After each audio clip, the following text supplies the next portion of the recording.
Bonjour et bienvenue dans votre nouveau numéro de Travelling Sport. Aujourd'hui, je reçois la Française la plus titrée de l'histoire du taekwondo. Elle est 14 fois championne de France, 3 fois championne d'Europe, double championne du monde et médaillée de bronze aux Jeux Olympiques de Pékin. C'est Gladys Epang.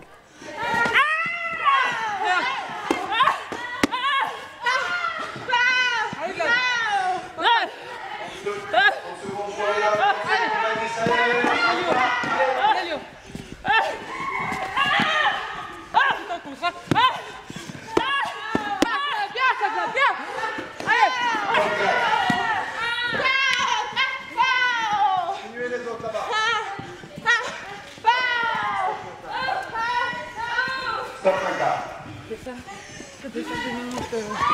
Ça, c'était 2 minutes, j'étais dans le rouge. Stop là-bas, les deux.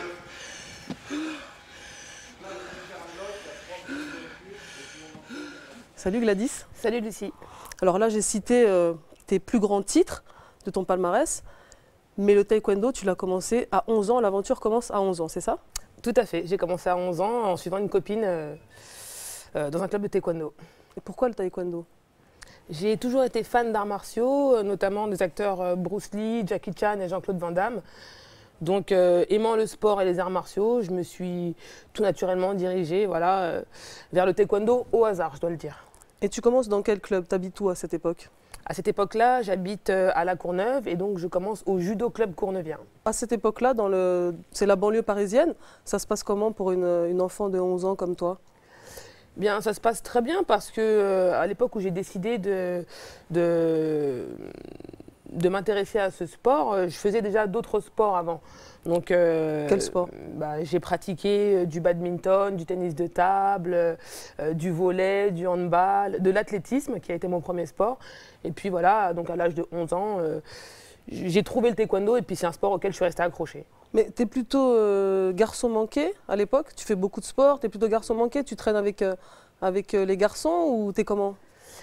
C'est vrai qu'à l'époque, j'avais un tempérament de garçon manqué, mais j'avais toujours un groupe de filles, des amies filles en fait. J'étais tout le temps entourée d'amies filles, et donc c'est grâce à l'une d'elles que tout le groupe d'ailleurs s'est mis au taekwondo, pour dire la vérité. Et dans ta famille, ils étaient sportifs? Tes parents faisaient du sport? Tes frères et sœurs? Alors, dans ma famille, maman, elle a toujours aimé le sport, elle a toujours été une très grande fan de sport.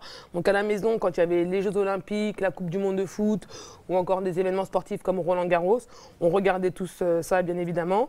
Et puis, oui, chez moi, tout le monde a pratiqué le sport, que ce soit ma sœur et mes frères. Et tu es la seule à avoir fait du taekwondo? Je suis la seule à avoir fait du taekwondo, ouais. Et quand tu dis à tes parents que tu veux faire du taekwondo, il n'y a pas ce souci de dire oui, c'est un sport plutôt de garçon, c'est un sport de combat, tu vas prendre des coups. Tes parents, ils n'ont pas peur à ce moment-là? À ce moment-là, les parents, ils n'ont pas peur parce que on est vraiment une famille qui aimons le sport. Nous aimons le sport et nous aimons tout type de sport à la maison. En plus de ça, j'avais un oncle qui pratiquait le taekwondo. J'avais une cousine qui pratiquait du karaté. Donc maman n'a vu aucun inconvénient à ce que je pratique ce sport aussi. Donc tu fais du taekwondo à l'âge de 11 ans, tu es au collège. À l'école, ça se passe bien? À l'école, ça se passe très bien. J'étais une bonne élève, donc aucun souci pour me mettre au sport. Justement, le sport, c'était ma récompense un peu.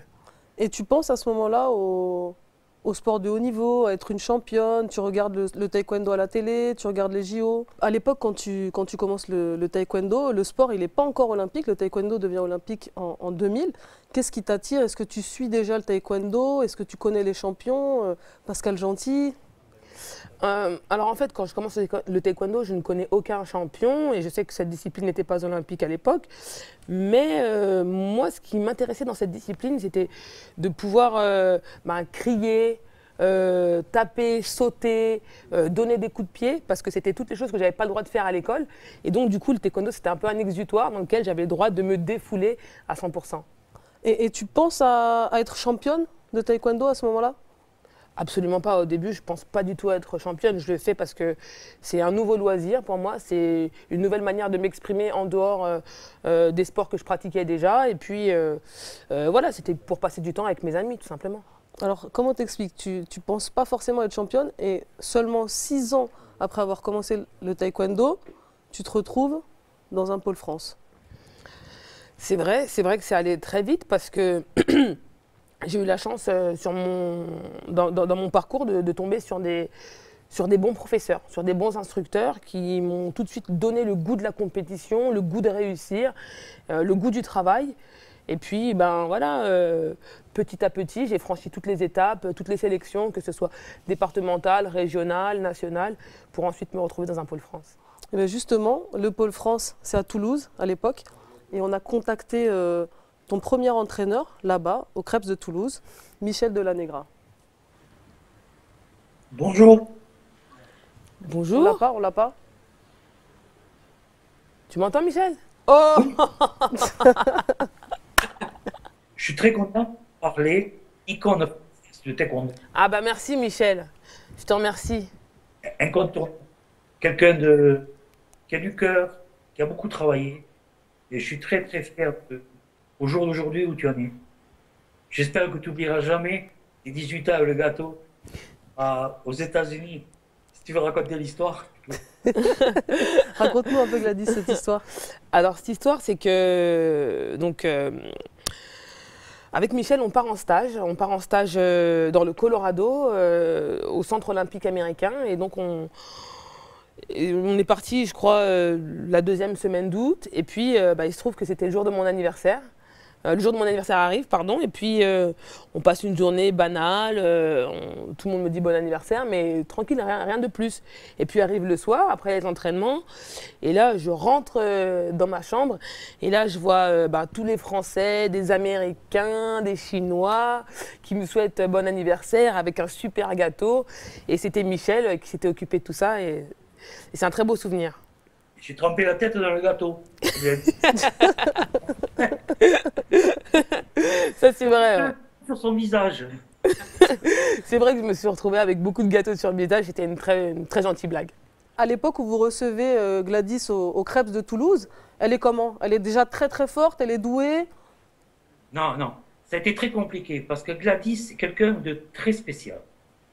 D'abord, le DTN, Philippe Bouedo, croyait absolument en elle. Et Kakenya Grosset, c'était ses amis parisiens. Donc déjà, c'était pas facile de s'expatrier de Paris, puisque Gladys avait besoin d'un soutien familial énorme. Elle adore sa maman, sa famille, enfin toute la famille de Gladys. Ça, c'était un point qui était compliqué.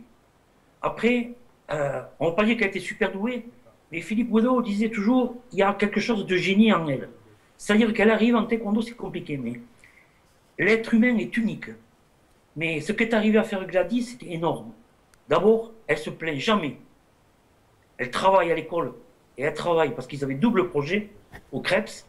Être indépendante, seule, se retrouver comme ça. Et il faut savoir quand même que sur un pôle France, même pour l'INSEP, c'est entraînement, manger, dormir, étudier, entraînement, manger, dormir, étudier. Et c'est tous les jours. C'est terrible. Hein, d'être constant, être champion. Une fois, on peut dire peut-être, c'est possible.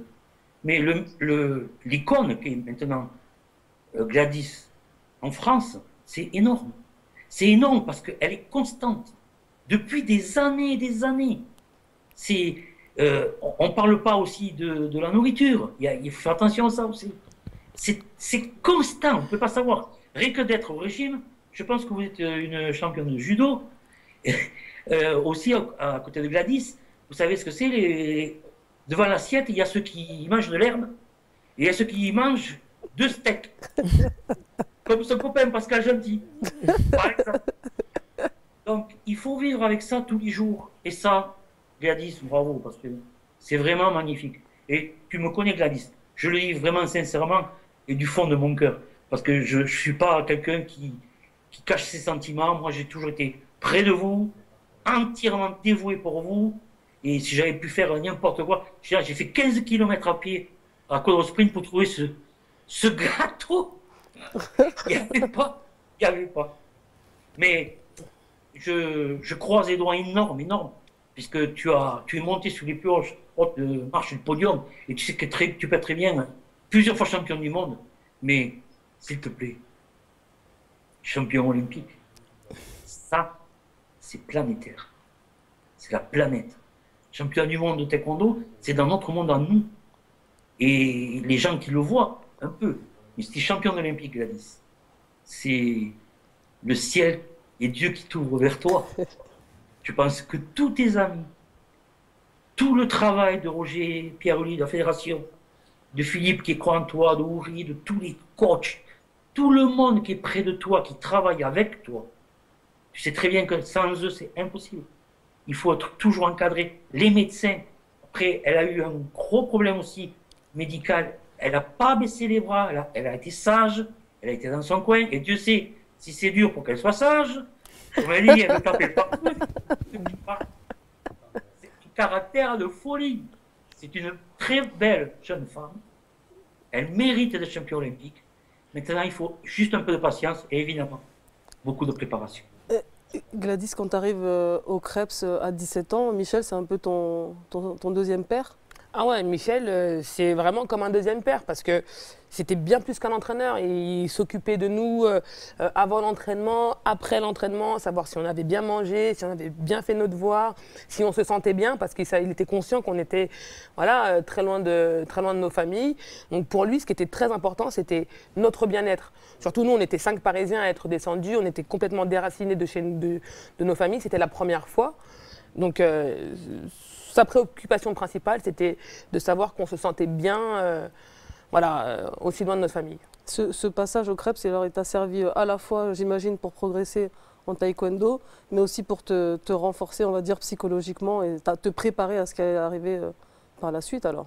Exactement, ce passage au Krebs, ça a été un tremplin vers le sport de très haut niveau, à tous les points de vue. Il a fallu s'autogérer loin de la famille, il a fallu faire face à des situations délicates de temps en temps, et puis voilà, ça m'a mis dans le bain du haut niveau avec les entraînements bi-quotidiens qu'il y avait au Krebs, et puis voilà, c'était ma première expérience dans un pôle auprès d'un entraîneur qui a été un grand champion aussi et qui a été un modèle pour nous et qui a toujours été derrière nous, c'est vrai.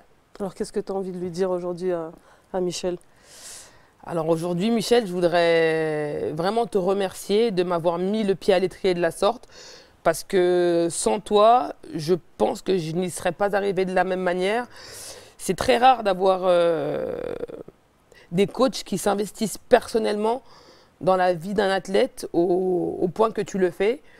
J'ai eu des très bons moments auxquels tu as participé. J'ai eu des moments de doute, des moments de faiblesse et tu as toujours été là pour me donner ton soutien et je t'en suis infiniment reconnaissante. Et merci. Elle est trop gentille. Je l'ai fait avec mon cœur et passion parce que j'aime le taekwondo. Et j'ai vécu les championnats du monde, les championnats d'Europe et tout, depuis très longtemps, puisque j'ai commencé très tard, en 20 ans, avec Philippe Boudot. On a commencé tous les deux. Et on sait ce que c'est, nous, en tant que, maintenant, entraîneur, mais passer par athlète, c'est des périodes très difficiles, parce que l'aura médiatique, tout ce qu'il y a autour et tout, est très éphémère. Ça passe très vite. Après, on garde des souvenirs, ou on a des choses. Et après, on retransmet ce que peut-être on n'a pas eu ou qu'on aurait aimé avoir à un moment. Mais Gladys est dans une période maintenant très difficile maintenant. Parce que la période de préparation olympique, c'est pas cadeau. Hein, c'est maintenant. C'est maintenant qu'on bosse. C'est pas quand on arrive aux Jeux Olympiques avec le survêtement, il fait beau, le soleil brille, je chante. C'est pas du tout ça. Il y a le tirage au sort, c'est la nuit de terrible, on ne dort pas 2 heures comme ça, 2 heures comme ça. Non, c'est vrai, c'est un tout. Puis le staff, la fédération doit être à 100% derrière pour le moindre besoin qu'il y ait. On n'arrive pas sur un podium olympique par hasard. On n'arrive pas champion du monde par hasard. C'est plus possible. Le niveau est tellement haut, tellement difficile que maintenant c'est très très dur. On joue dans la cour des grands. Hélas. Je dirais, hélas, il n'y a pas l'argent que mériteraient ces athlètes. Je ne dis pas pour d'autres sports, mais pour le taekwondo, il faut savoir que tous ces jeunes, soit filles et garçons, ne gagnent pas beaucoup d'argent, et c'est dommage. Et ça, c'est à savoir quand même qu'ils souffrent autant, si ce n'est plus, que les autres, et ils n'ont peut-être pas toute la reconnaissance qu'ils feraient. Et c'est pour ça que c'est bien qu'il y ait des médias comme vous, qu'il y a des journalistes qui parlent de Gladys. Il y en a beaucoup d'autres. Hein. Il y a Floriane Liborio. J'ai eu un petit jeune, moi, qui m'a fait plaisir au Pôle France à Toulouse. Il s'appelle Yasmine Belhadj. Il a été champion de France, champion d'Europe, champion du monde, la même année. C'est des trucs magiques. On l'a vu qu'une fois dans sa vie, des trucs comme ça. Mais pour revenir à Gladys, franchement, c'est une très très jolie jeune femme, épanouie dans le taekwondo. Et j'espère sincèrement que tu sois championne olympique, ma poule. Merci Michel. Michel Delanegra, on va vous remercier et puis continuez à nous trouver des champions sur Toulouse. Et puis voilà, merci pour ces petits mots avec Gladys. Bah, merci. Maintenant, je m'occupe d'un club, un club qui est à Saint-Léon. Je leur envoie un petit bonjour. Il y a plein de petits gamins. J'ai ouvert un cours en plus pour les tout petits. Ils ont 4-5 ans. Trop mignon, c'est un jour Gladys. Tu passes, tu fais un petit coucou aux enfants. Et surtout, maintenant, il y a Nathalie, tu fais un petit coucou. Elle commence le taekwondo à son 4e cours. Salut Nathalie. Et merci pour la surprise Michel. Merci Michel Delanegra, merci. Bisous. Bisous. À bientôt. Au revoir. Gladys, je t'ai senti émue là. Ouais, c'est vrai que j'ai été un peu émue parce que Michel, c'est vraiment une personne qui est importante pour moi, qui continue à m'appeler, à me soutenir et à me donner des conseils. Je pense que je peux dire que Michel, c'est un des piliers pour moi parce que grâce à lui, je sais que je ne prendrai jamais la grosse tête et je sais que si un jour ça m'arrive, il me redescendra gentiment sur terre. Bon, en tout cas, là, on a eu une belle séquence d'émotions. Maintenant, on va avoir une séquence un peu plus forte. C'était à l'entraînement il y a quelques semaines. On va voir ce que c'est que le taekwondo.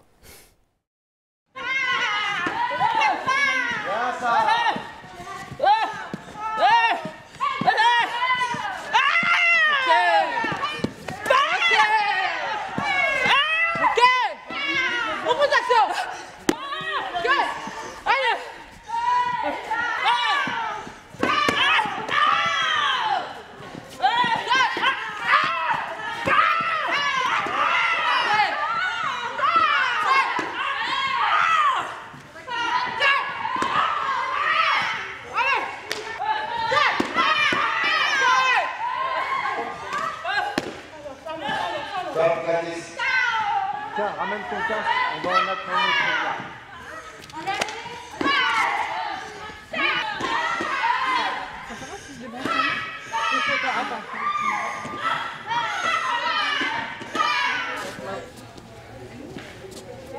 La première, on cut.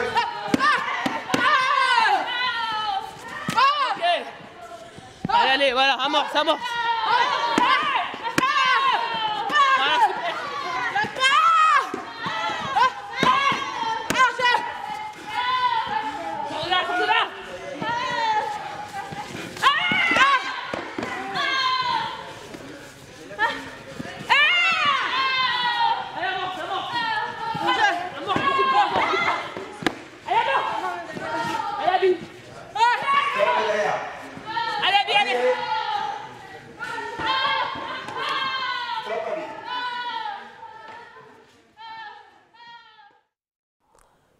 Ça envoie fort quand même au taekwondo. Il y a des pieds et du poing. Et d'ailleurs, taekwondo, c'est un sport coréen et ça veut dire la voix des pieds et des poings. C'est exactement ce qu'on a vu là à l'entraînement. Bien que quand même en compétition, on voit rarement les coups de poing, non? Aujourd'hui en compétition, on voit de plus en plus de coups de poing parce que le système d'attribution des points a un peu évolué. Donc les coups de poing sont mieux récompensés. Donc on en voit de plus en plus. D'ailleurs, tu vas nous faire un petit rappel pour connaître bien les règles du taekwondo. Donc il y a des coups de poing, des coups de pied, il y a un système de points. À quel moment ça marque? On marque combien? Comment? Est-ce qu'on peut mettre des coups de coude? Alors non, au taekwondo, on n'a pas le droit de mettre de coups de coude. Alors il y a un système de points qui va de 1 à 4 points, d'accord? Un coup de pied direct au plastron, ça vaut 1 point. Un coup de pied circulaire plastron, direct. Voilà, au plastron, ce sont les équipements dont nous sommes harnachés au niveau du tronc. Donc, un coup de pied direct au plastron, ça vaut 1 point. Un coup de pied au plastron retourné, ça vaut 2 points. Un coup de pied au visage, ça vaut 3 points. Un coup de pied au visage retourné, ça vaut 4 points. Et un coup de poing au niveau du plastron, ça vaut 1 point. Et un coup de poing dans la tête? Ça vaut une pénalité parce qu'on n'a pas le droit de frapper, on n'a pas le droit de mettre des coups de poing au niveau du visage. C'est un art martial, c'est sûr. Donc il y a toujours cette règle où on respecte l'adversaire et il y a des coups qui sont interdits, c'est ça? Tout à fait, il y a certains coups qui sont interdits. D'ailleurs, au taekwondo, on n'a pas le droit de frapper en dessous de la ceinture. On a uniquement le droit de frapper les zones cibles, qui sont le plastron et le casque. Et quand on frappe, on crie? Quand on frappe, on crie. Aujourd'hui, c'est un peu moins utile du fait que nous sommes passés à une technologie électronique. Mais avant, c'était très utile pour essayer d'impressionner les arbitres et de les influencer à nous donner le point. D'accord. Avant, on criait, style on avait marqué, alors qu'en fait, ça n'avait pas touché. Voilà, il y avait un petit peu d'intox à l'époque. Et du coup, ça dure combien de temps alors, un combat de taekwondo? Un combat de taekwondo se déroule en 3 reprises de 2 minutes, avec 1 minute de pause entre chaque reprise. Si à l'issue du combat, le score est nul, c'est-à-dire soit nul et vierge, donc 0-0, ou soit en égalité parfaite, il y a une autre reprise qui... Un golden voilà, score. Un golden score. Il y a un golden score. Et donc, à l'issue de ce golden score, le premier qui marque remporte le combat. Mais s'il n'y a pas eu de point marqué, c'est celui qui a touché le plus de fois le plastron de son adversaire. Mais du coup, là, vous êtes au JO depuis 2000. Et à un moment donné, après 2012, il a été question peut-être de remplacer le taekwondo par le karaté ou un autre sport. Et pourtant, c'est très lisible. Là, quand tu nous expliques le taekwondo, on comprend bien pourquoi il y a eu cette petite question de retirer le taekwondo au JO. Justement parce qu'à ses débuts, au JO de Sydney en l'an 2000, le taekwondo manquait de lisibilité. Les rounds étaient un peu trop longs, il y avait certains points au visage qui étaient marqués, d'autres non, certains coups de poing qui étaient marqués, d'autres pas. Et le taekwondo, pour rester discipline olympique, a été soumis à une forte pression de la part du CIO. Et donc la Fédération mondiale a su se remettre en question pour justement faire évoluer les règles du taekwondo, que le taekwondo devienne un sport plus lisible et moins soumis aux décisions arbitrales. D'accord, mais en fait, quand on regarde bien les résultats de taekwondo, ça reste quand même un sport universel, donc il ne peut pas vraiment sortir des JO. Il y a quand même beaucoup de médailles dans beaucoup de pays différents en taekwondo. C'est vrai que le taekwondo est un sport qui a permis d'apporter de nombreuses médailles à des pays qui n'en avaient pas eu. Aux Jeux Olympiques, hein, j'entends, des pays comme l'Afghanistan. Aujourd'hui, l'Afghanistan est un pays qui a 2 médailles olympiques. Et ce sont les 2 seules, elles sont en taekwondo. Un pays comme le Gabon, qui vient d'avoir une médaille d'argent olympique. Et puis, ce que je retiens surtout, c'est qu'aux derniers Jeux de Londres, donc il y a eu 8 champions olympiques et c'était 8 nations différentes. Ah oui, c'est comme ça, c'est l'universalité du sport et c'est aussi, je pense, dû aux nouvelles règles et, comme je dis, à plus d'impartialité au niveau de l'arbitrage. Et en tout cas, pour revenir sur les images qu'on a vues de toi à l'entraînement, c'était intéressant parce qu'au départ, c'est toi qui mets les coups et ensuite, c'est toi qui portes le plastron et c'est Abby Niaré, c'est elle qui te met les coups. Donc ça revient un peu à tous les sports de combat où on dit qu'à un moment donné, on ne peut pas progresser sans les autres. C'est un sport individuel, mais on a besoin des autres. Le taekwondo rentre tout à fait dans cette catégorie de sport-là où on ne peut pas progresser sans les autres. C'est vrai que c'est un sport individuel et qu'on monte seul sur le podium. Seulement, un champion ne peut pas se construire seul. Sans un staff autour de lui, sans des partenaires de qualité, un champion ne peut pas progresser. Et aujourd'hui, on a la chance en France d'avoir des partenaires de qualité qui permettent de progresser au quotidien. Et donc Abby est donc championne du monde en titre. Et donc c'est une de mes partenaires d'entraînement. Et donc au quotidien, on se tire la bourre, on se pousse l'une l'autre pour essayer de progresser et de devenir meilleur. C'est bien ça, les sports qui s'entraident, en plus avec un beau collectif à l'INSEP. Hein. Vous avez un beau collectif, l'équipe de France. Bah, l'équipe de France a un très beau collectif. Il y a quelques, l'année dernière, c'était les filles qui étaient un peu au devant de l'affiche. Et là, c'est en train de s'équilibrer un peu avec les garçons qui en reviennent en force et qui commencent à avoir des médailles dans les grands championnats et qui commencent à atteindre le niveau mondial avec des places de premier mondial, deuxième, troisième, etc. Donc c'est pas mal. Et la France, elle se situe où aujourd'hui sur le plan mondial? Sur le plan mondial, la France est 4e nation à peu près. Il y a toujours la Corée qui est devant nous, la Chine qui est devant nous, et puis après il y a un peu le Mexique qui est encore un petit peu devant, mais on comble notre retard petit à petit. Alors, parle-nous de ton taekwondo à toi. J'imagine qu'il y a des différents styles de taekwondo. Toi, c'est quoi tes spécialités? Raconte-moi un peu ton taekwondo. Alors, ce qui fait la spécificité de mon taekwondo, c'est que je suis une athlète avec beaucoup d'explosivité. Voilà, c'est ma qualité principale. J'ai un bon sens tactique, une technique qui est bien, mais qui n'est pas forcément la meilleure. Et malheureusement, je manque de souplesse.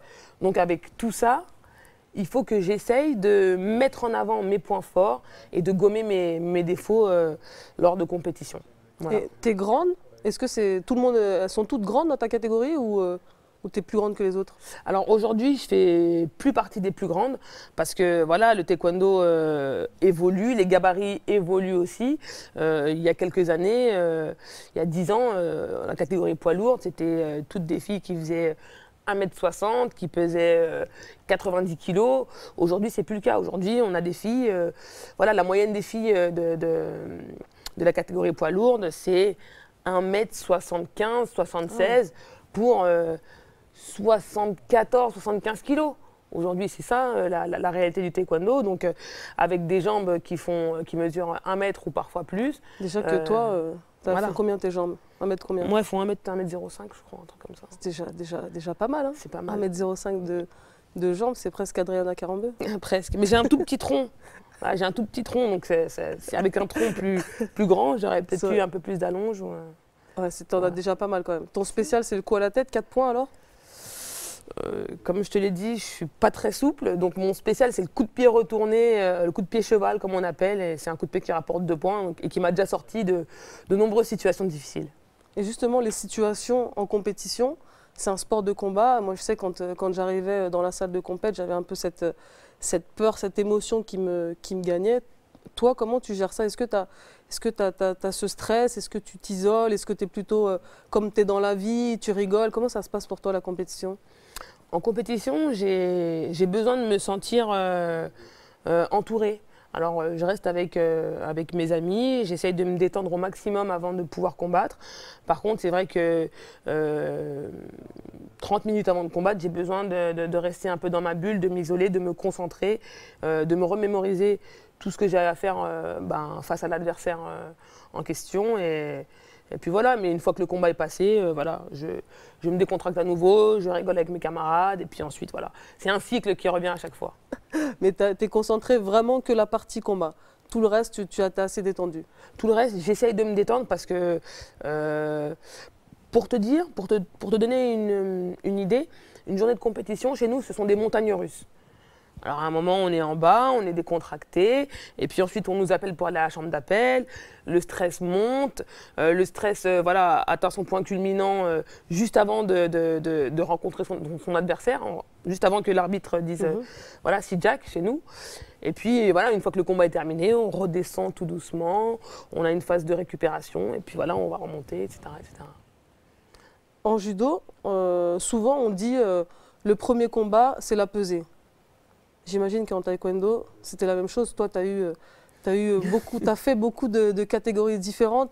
Tu as été vice-championne d'Europe en 2000, tu étais en moins de 55. Et après, tu as eu tes titres mondiaux en moins de 69 kg en 2009. Et après, en moins de 73 kg en 2011. Donc, les régimes, j'imagine bien que tu as connu. Et pour illustrer un peu ça, on a un sujet sur un lutteur qui lui aussi a fait beaucoup de régimes.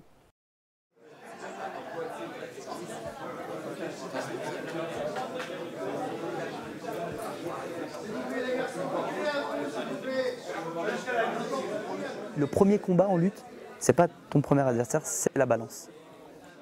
Et après la balance, t'as ton vrai premier combat.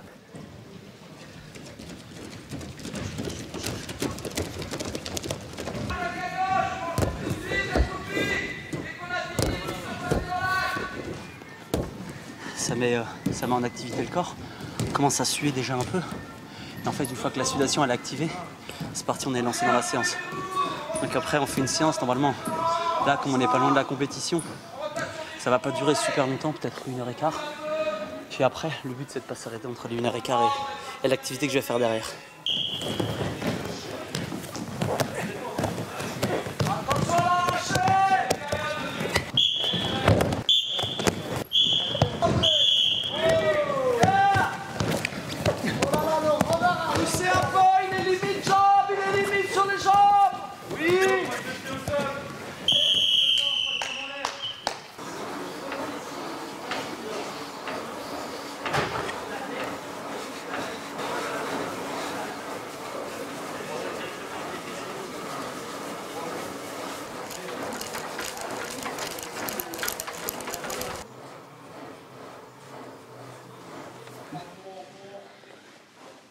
J'ai mal à la tête. Rien que le fait de poser la tête par terre, ça me nique. Si je prends de Doliprane.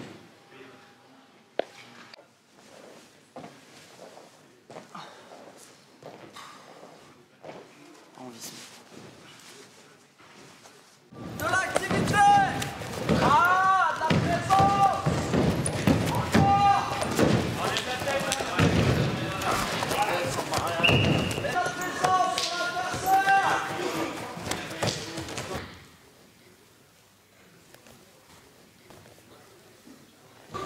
Bravo. Il en faut pour tout le monde. Yes, Samba, c'était pour toi. Allez, Samba, il faut quelque chose.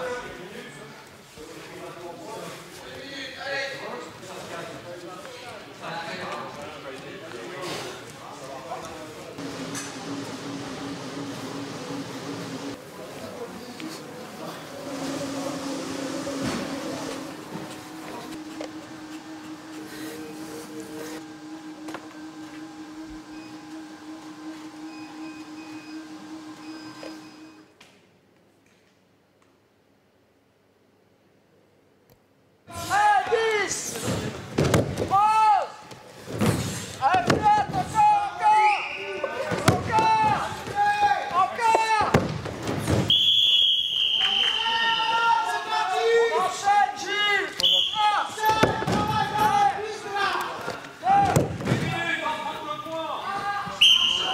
Marchez les gars, marchez. Il reste un passage. On est en contact quand c'est dur. Encore, on lui met la tête sous l'eau. Toujours sur l'eau, encore un peu. Enfoncez le fort.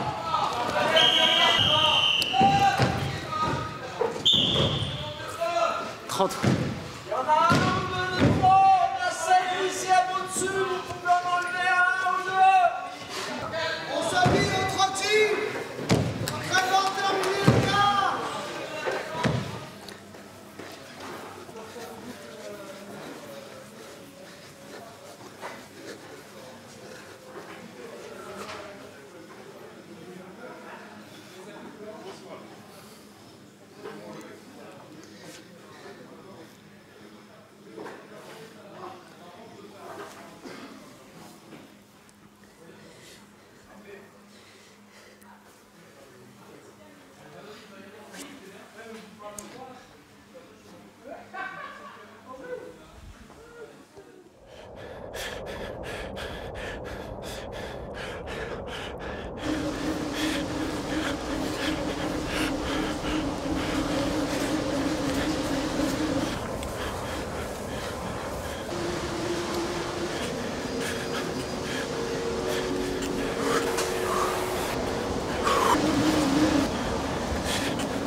66 Gréco, tête de série Belmadani Tariq et Seker Fuat.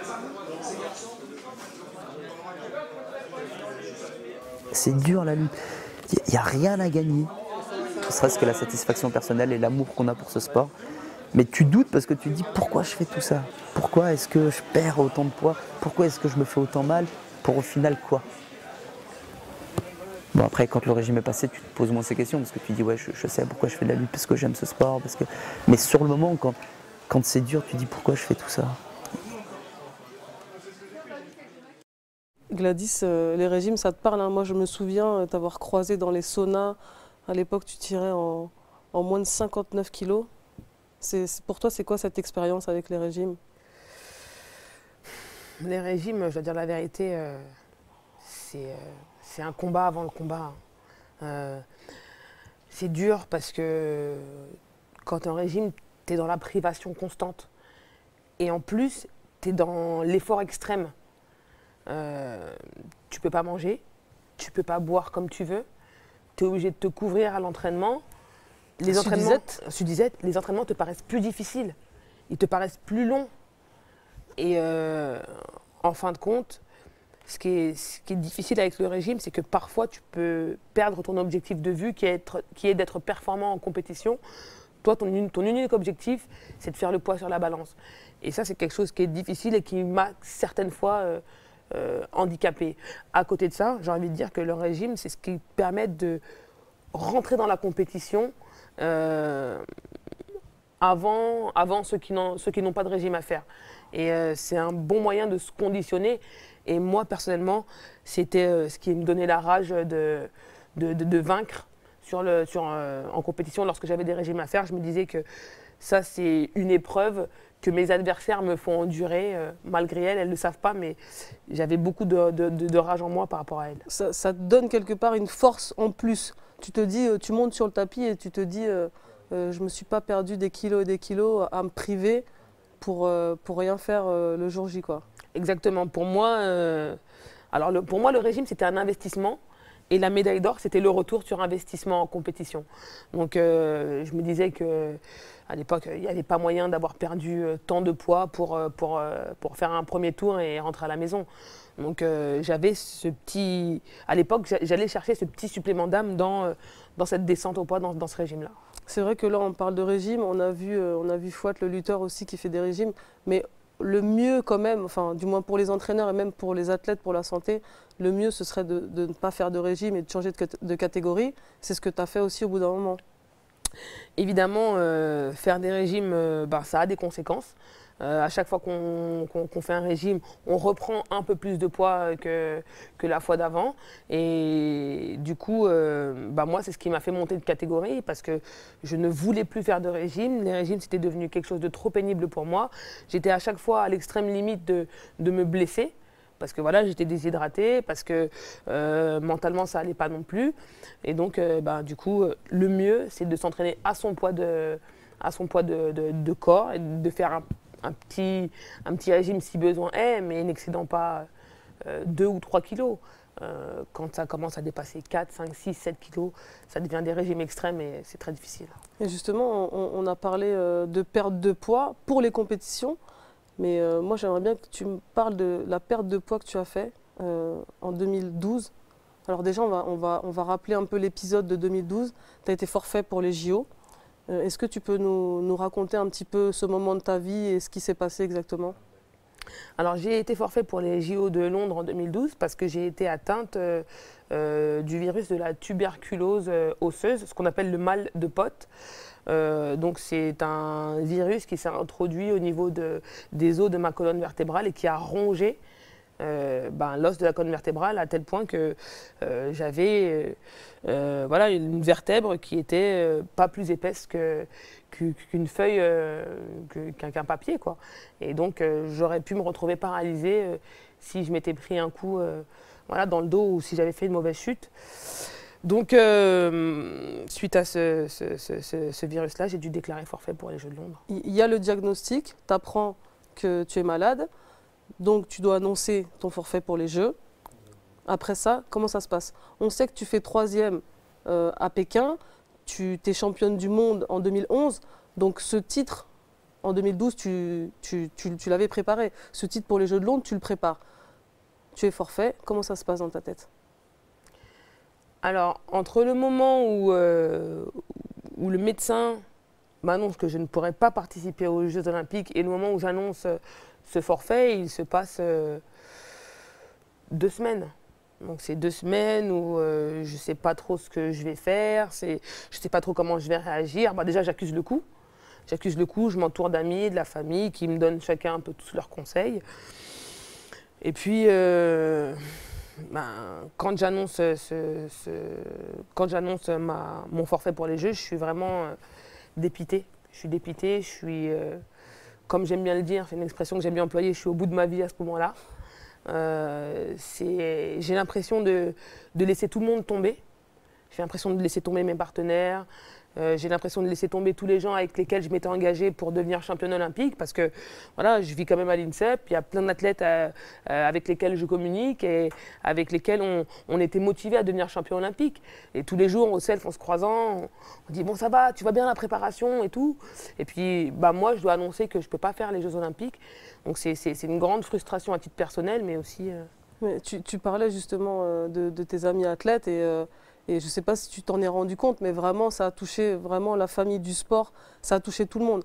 Moi, quand je l'ai su, ça m'a vraiment touché. On avait fait 2004 ensemble, 2008, et c'est vrai que moi, j'étais touchée. Il y a beaucoup d'athlètes qui ont été touchés, et en même temps, on s'est dit, bon, ben, on va y aller, et puis ben, quelque part, on va lui montrer qu'on réussit, et comme ça, quand elle reviendra, et ben, elle ira chercher la médaille comme nous. Tu as pensé aussi à ça ?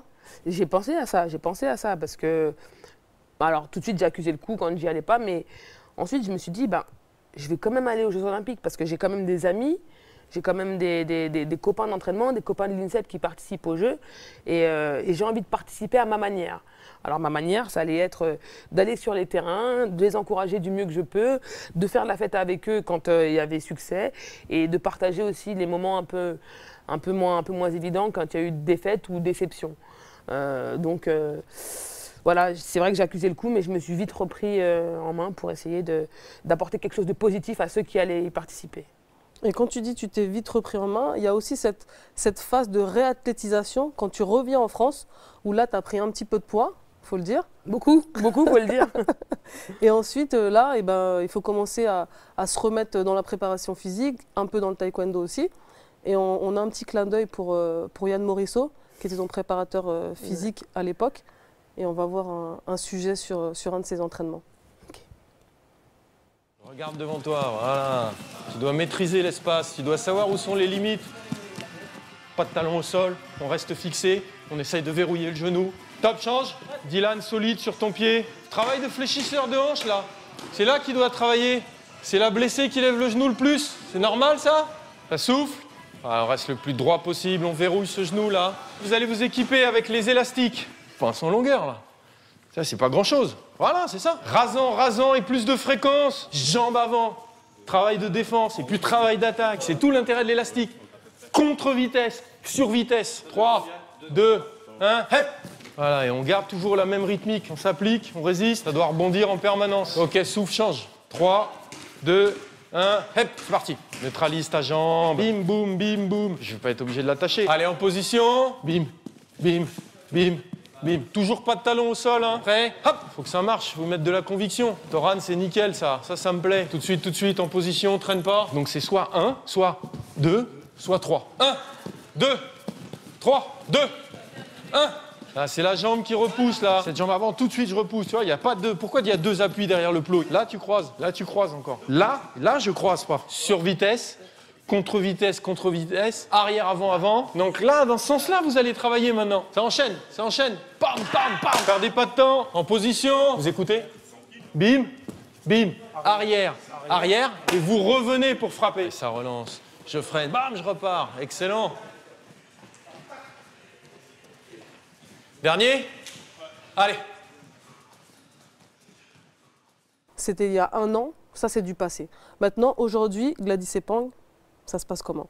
Ses entraînements, son staff, ses objectifs, comment ça se passe? Aujourd'hui, ça se passe très bien, les entraînements se passent très bien. J'ai un groupe d'entraînement où il y a de la concurrence, mais où ça se passe très sainement. Le staff, il est composé d'entraîneurs nationaux, Myriam Bavrel, Mehdi Ben Safi et Freddy Blanc qui sont là avec nous au quotidien, sans oublier Arnaud Hayes qui est le préparateur physique. Et puis, voilà, la préparation, elle suit son cours. Les championnats du monde 2015 arrivent bientôt. Ce sera au début mai, en Russie. Et puis ensuite, ça reste la course à la qualification pour les Jeux Olympiques. Et bien entendu, en ligne de mire, les Jeux Olympiques de Rio en 2016. Et là, tu es dans une position que tu connaissais pas trop, enfin du moins tu n'avais pas eu l'habitude pendant ta carrière. C'était la position un petit peu en concurrence avec une autre fille qui, elle, a été vice-championne olympique. Ah oui, c'est vraiment quelque chose de tout nouveau pour moi. J'avais jamais connu, voilà, j'avais jamais subi cette concurrence. Tu as dominé le taekwondo pendant presque une décennie. Et là, d'un coup, tu te retrouves dans cette position avec à 2 ans des Jeux, l'obligation d'aller te qualifier. L'obligation d'aller me qualifier, l'obligation voilà, de tout donner au quotidien. Alors je donnais déjà tout maintenant, mais maintenant je sais qu'on a l'œil encore plus sur moi parce que voilà, chacun de mes faits et gestes va être épié, scruté, analysé, décortiqué en fonction de ce que fait la concurrence. Donc c'est quelque chose de tout nouveau, mais c'est quelque chose c'est une chose à laquelle je fais contre mauvaise fortune bon cœur et j'essaye de m'y habituer et de rester le plus naturel possible. Et voilà, de toute façon, mon objectif ne changera pas et ma personnalité ne changera pas non plus. Il faudra juste que je sois la meilleure et que j'essaye de redevenir ce que j'ai été à un moment donné. Justement, redevenir ce que tu as été, aujourd'hui, est-ce que tu as peur de la défaite? Non. Je vais te dire la vérité, aujourd'hui, je n'ai pas peur de la défaite. Parce que c'est quelque chose que j'ai connu forcément. Je galère encore aujourd'hui pour revenir à mon meilleur niveau.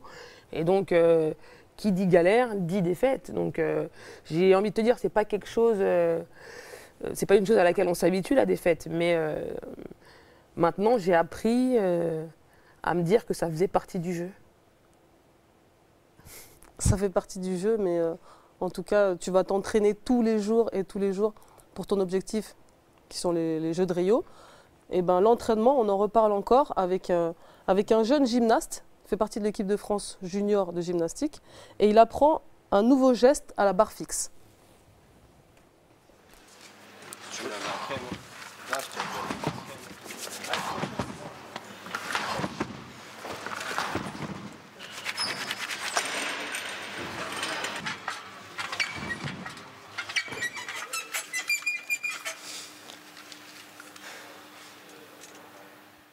Alors la barre fixe, c'est on va dire l'agrès roi de l'acrobatie en gym, où il y a le plus de prise de risque, elle est un peu le plus spectaculaire, qui rend le mieux aussi d'un point de vue non connaisseur. Après, c'est pas forcément l'agrès le plus difficile, hein, ça dépend des qualités de chacun, notamment des qualités acrobatiques, de repères dans l'espace et de capacité à prendre des risques, à se lancer. Voilà. Donc c'est un agrès qui fait souvent un petit peu peur chez les jeunes gymnastes, même chez les gymnastes plus âgés, plus expérimentés. Mais c'est là vraiment qu'on voit vraiment le cran du gym et ce qu'il a un petit peu au fond de lui, quoi. Ok, avec la vrille, très tard. D'abord catch-off tendu, vrille après. Ok. Allez, pareil là-haut, la même chose. Allez.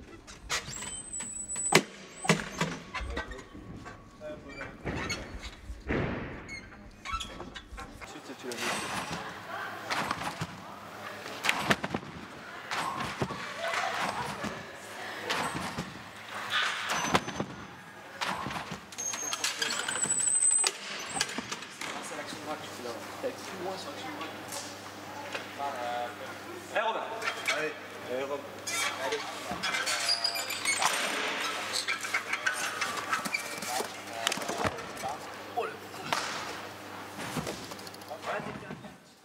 Alors le catch-vrille, ce lâcher que Robin vient de faire, il n'a encore jamais rattrapé. Là, il est à peu près à 5-10 cm de distance pour pouvoir la rattraper, donc il faut simplement qu'il décale son temps, histoire de rester plus vertical et moins franchir la barre.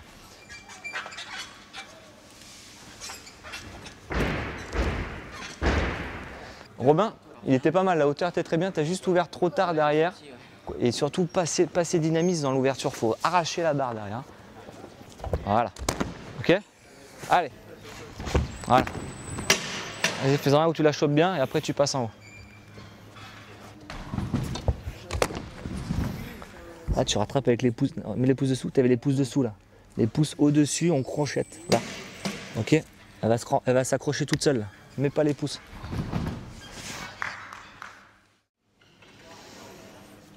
Allez, reviens bien concentré sur l'ouverture derrière, juste au-dessus de l'horizontale. Les pieds, les talons qui remontent. Allez.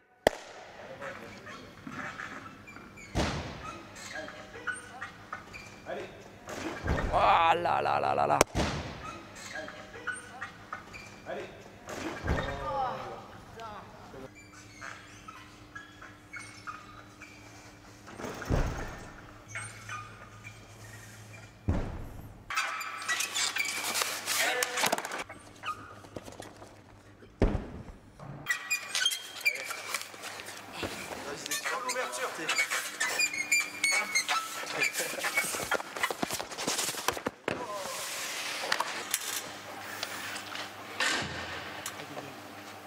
Ah ouais, ça me fait mal, ça, ouais.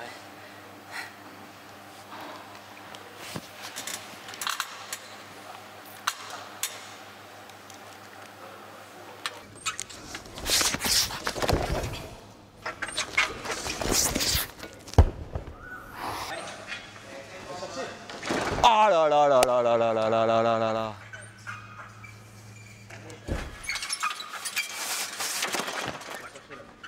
Allez, allez, allez. Oh, putain, mais ta mère là. Putain. C'est bon, c'est pas grave, tu es prêt.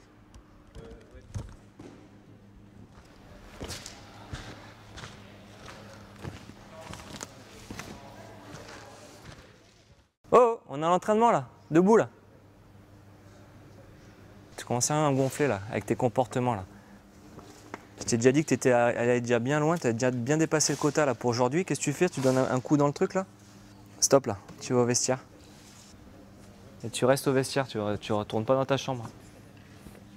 Et il veut tellement bien faire, je pense, à part d'un bon sentiment au départ, il veut tellement bien faire que du coup, il est frustré de l'échec en fait. Lui, il a une façon un peu particulière de tout envoyer chier et puis de ne pas se contrôler, dire des gros mots, souffler ou bien s'allonger en plein entraînement. Donc voilà, donc c'est des comportements à vite réussir à effacer. Parce que c'est pas des comportements de gagnants ça.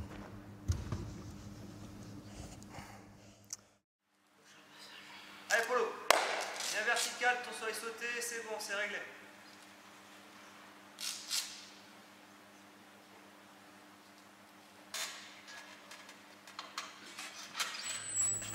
Allez Robin.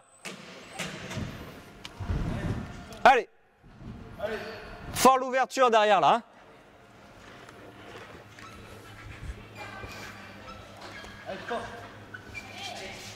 Ouais. Ok, c'est bien Romain. Le premier rattrapé, premier catch-chevrier attrapé. Bon, t'es un tout petit peu trop, Robin, un tout petit peu trop au-dessus, parce que ton ouverture est un petit peu trop haute, ok? Plus proche de l'horizontale. C'est bien. C'est le premier, donc c'est assez cool quand même quand on rattrape un truc comme ça. Mais bon, c'est pas là qu'il faut s'arrêter de travailler.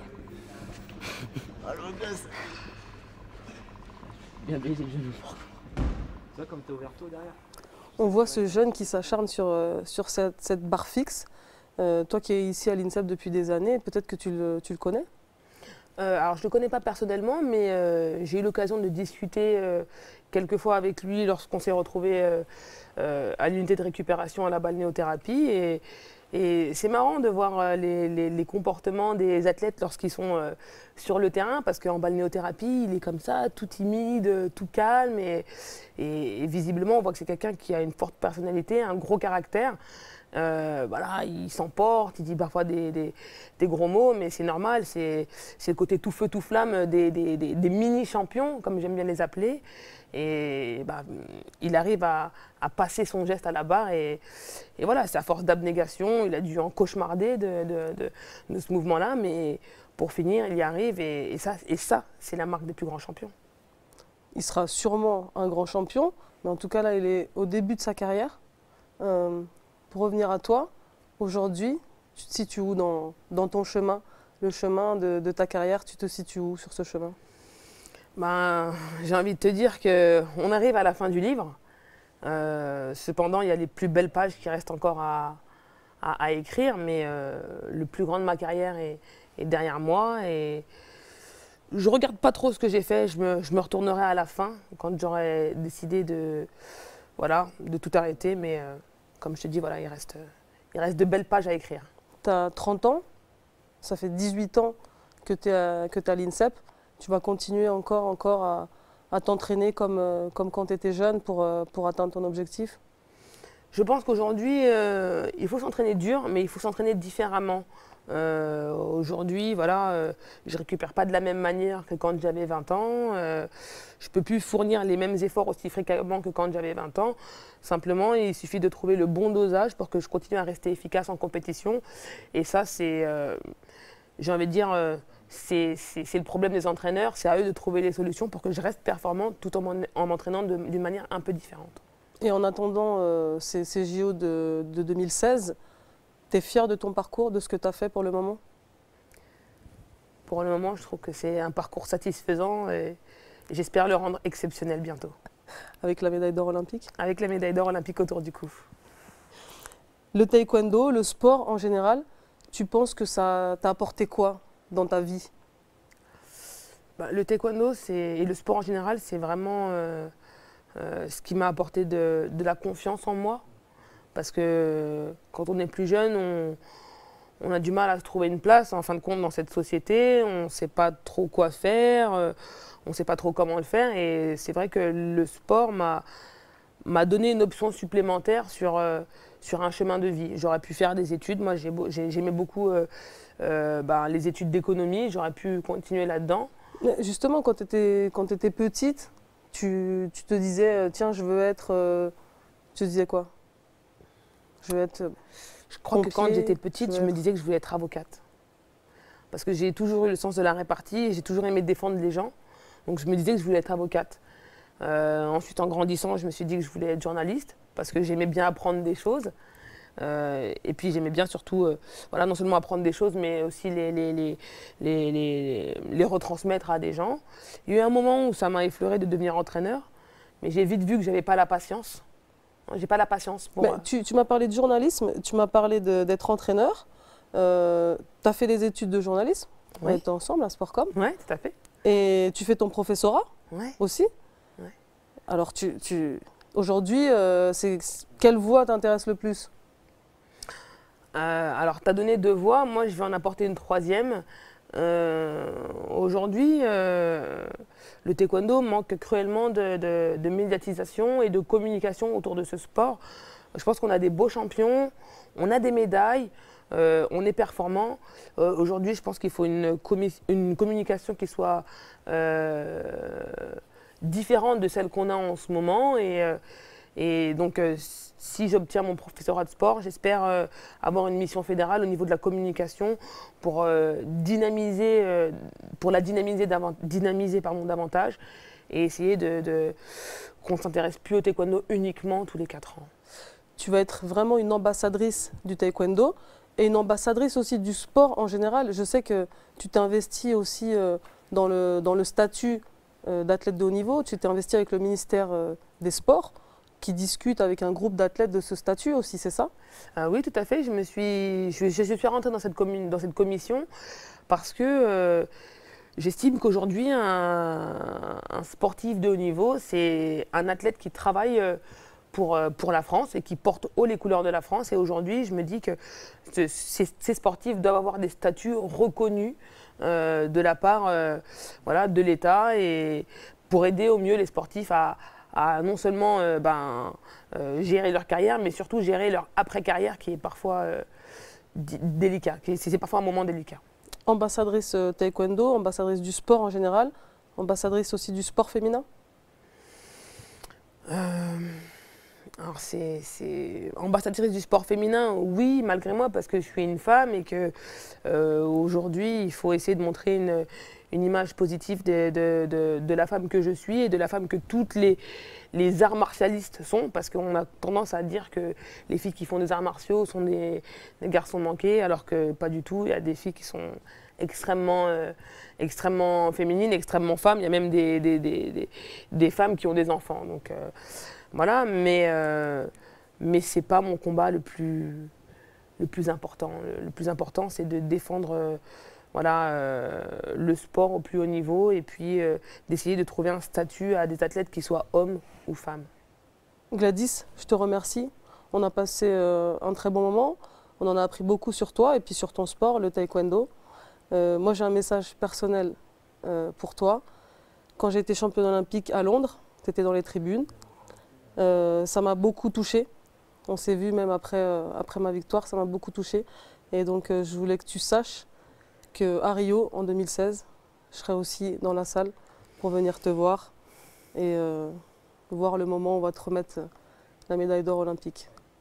Écoute, je te remercie, Lucie. J'espère que ça se passera comme tu l'as dit. Et je te fais confiance. Je sais que j'ai ton soutien à 100% et j'espère bien me nourrir de ton expérience olympique pour rendre la mienne aussi belle que la tienne. Merci. Merci Gladys. Merci beaucoup. Quant à nous, on se retrouve très vite pour un prochain numéro de Travelling Sport. À bientôt. Ciao, ciao.